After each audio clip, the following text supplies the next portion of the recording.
Greetings, brave adventurers! My name is FoxyBard, and I'm here to bring you another character build, and this is another one that I am personally playing. I have hinted about them before, but today we're going to be going over my character in a Pathfinder 1st edition Gestalt campaign. So real quick, what is Gestalt? Gestalt is an alternate way of playing and leveling up, where each time you gain a level, that level is in 2 different classes, and you gain all of the benefits of both. In the case of things like hit die, base attack bonus, saves, etc., you only get the largest of the 2 bonuses, but everything else, you get every feature. You get all of it. If you were to multi-class, you choose one of your 2 Gestalt classes to stop taking levels in and continue to get levels in the other class. Or you could multi-class both of them if you really wanted to just cram every single playable class into one character, I guess. The end result, though, is that I am a 5th level character, and I have 5 levels in both Vampire Hunter and Gunslinger. Oh yes, it's time. Introducing Amaranth, the chaotic good human vampire hunter / gunslinger. They are non-binary and they go by both they and she pronouns, so either are applicable. She stands 5 foot 7 inches tall, weighs about 145 pounds with silver hair and piercing blue eyes, and are my player character in a campaign run by the same DM who ran the campaign where I married a succubus and became the goddess of magic. If you haven't seen that video, look in the little eye doohickey up in the corner. But on to the build. First off, this build is mad as heck. Mad meaning multi-ability dependent. So they need strength, dexterity, and wisdom, and constitution, maybe a little bit of intelligence, in order to be an effective character, which is a lot to ask for from any character, so I was forced to make their charisma a 7. Sorry. But that has led to a lot of very fun RP moments where I've been able to pretend to be an awkward bean who doesn't know how to say words to people, instead of my usual jovial storyteller self.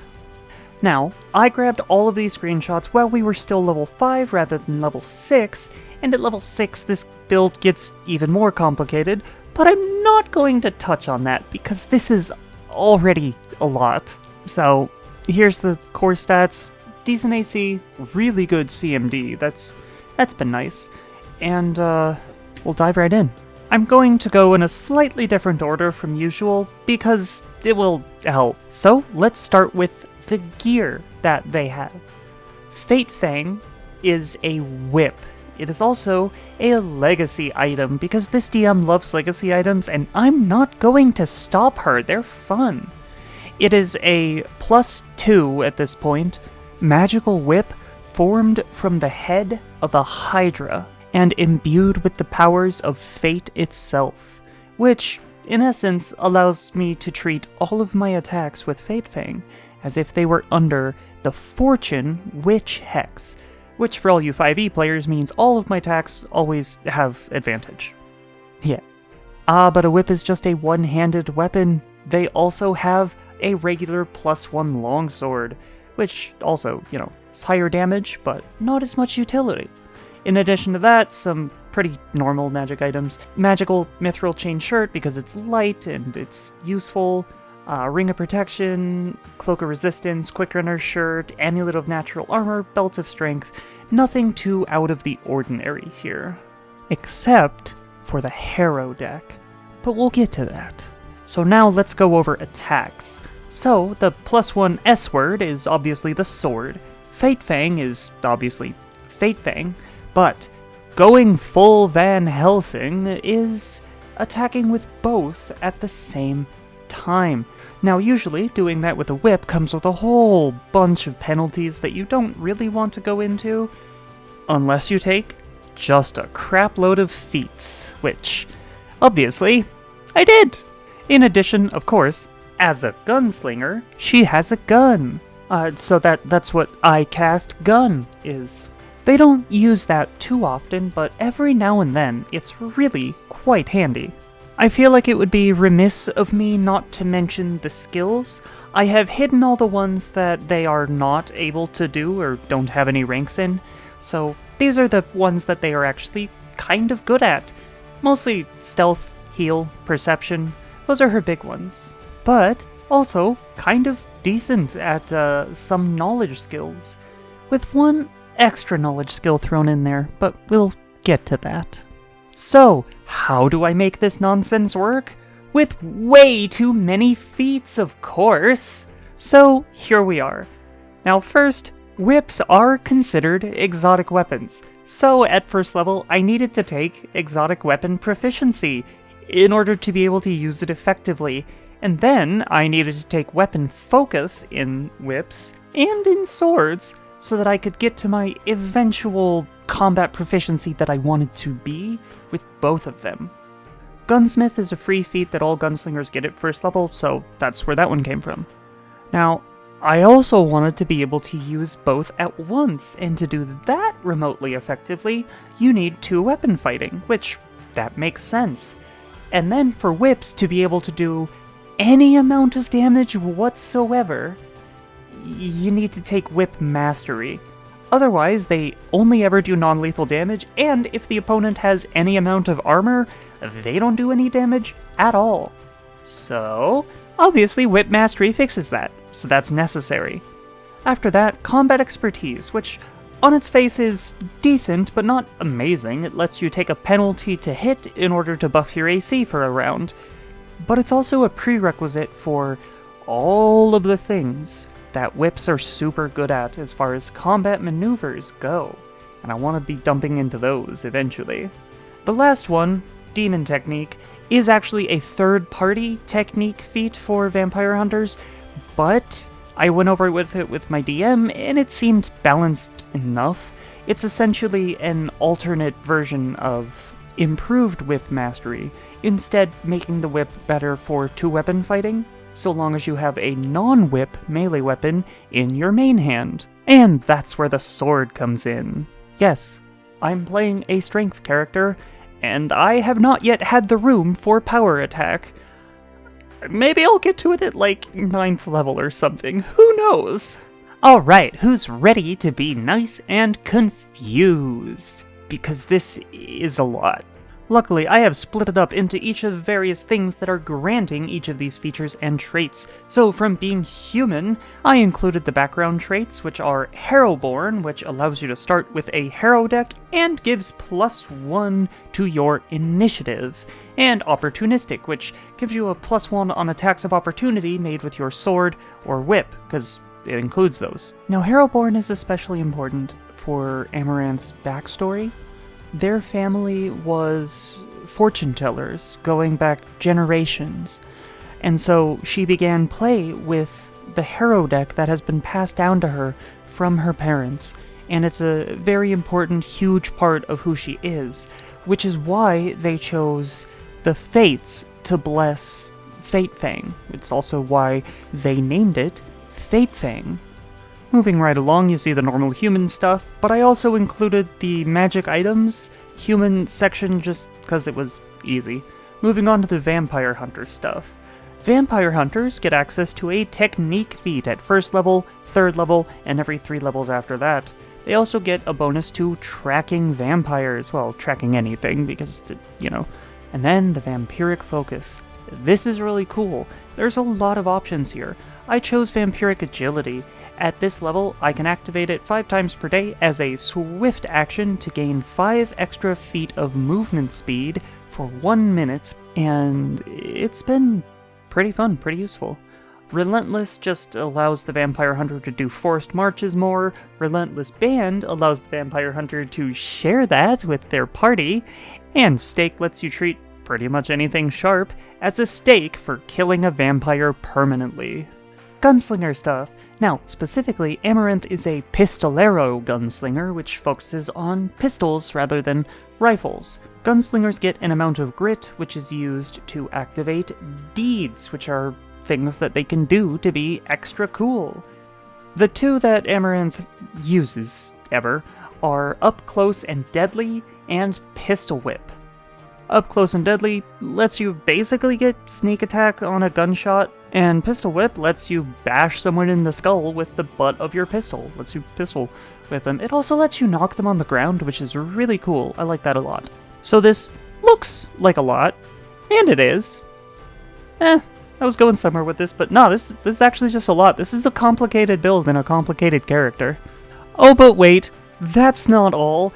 Vampire hunters also become spellcasters at level 4, so let's go over their spell selection. yeah, this is so much. Now, because they don't have, like, an egregious amount of wisdom, they can't do too many spells per day, and their selection is also pretty limited.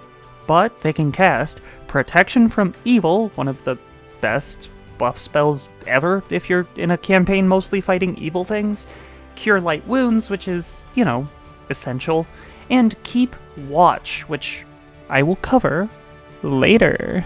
Okay, so I actually forgot to get screenshots of level 5 Amaranth attacks to use here. So here's a 6th level one, because let's make it even more confusing. Because at 6th level they have +6 Bab, which gives them iterative attacks. I also did this with all of their buffs from the party and themselves put on so that they can be the most impressive version of themselves. And here you go, here's a slew of way too much happening. Attacks 1 and attacks 2 are both with the sword, and then Whip It and Whip It Luckily are one attack with Fate Fang. The Whip It Luckily is the fortune effect. Which means, let's say this is an enemy with 23 AC, all 3 attacks would hit, even though the first Whip It rolled a 22, but the second one got a 24. But here's the best part of that. Any of those whip attacks can be made up to 15 feet away, and can be replaced with a trip or a disarm combat maneuver, which actually happens a lot.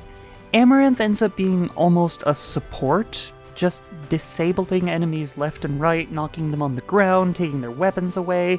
It's been a lot of fun to just ruin everybody's day.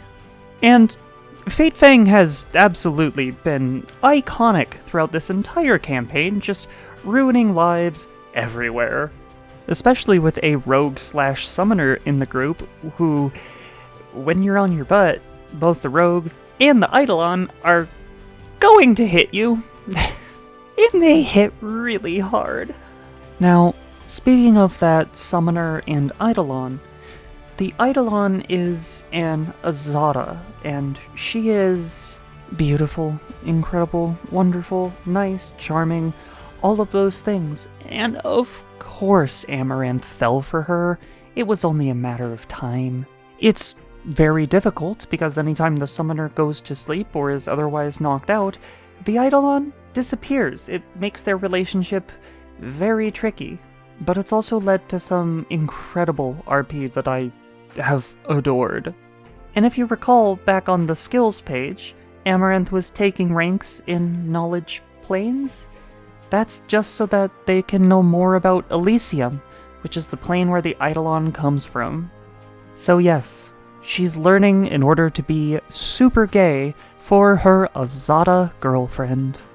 That's also why they know the spell Keep Watch, because if they cast that on the summoner, they don't need to sleep, and Amaranth can have her girlfriend all night.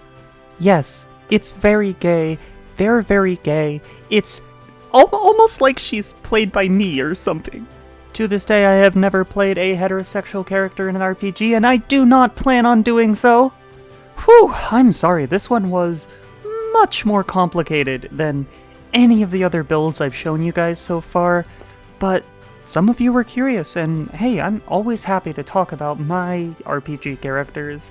I love them so much. Amaranth has been a blast to play. Would this be better if I gestalted into fighter instead of gunslinger? Oh, absolutely. I went gunslinger entirely for the aesthetic. In fact, starting at 6th level, they are no longer taking levels in Gunslinger and are instead taking levels in Slayer. I hardly know her. But then things get even more complicated, so we are just gonna call it there.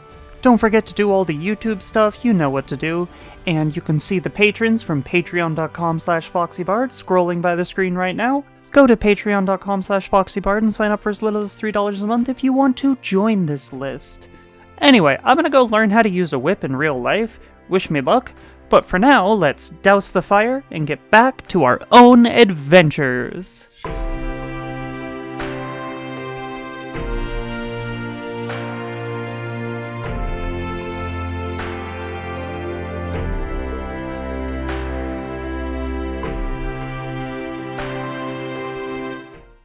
Amaranth, what do you have there? A gun! No!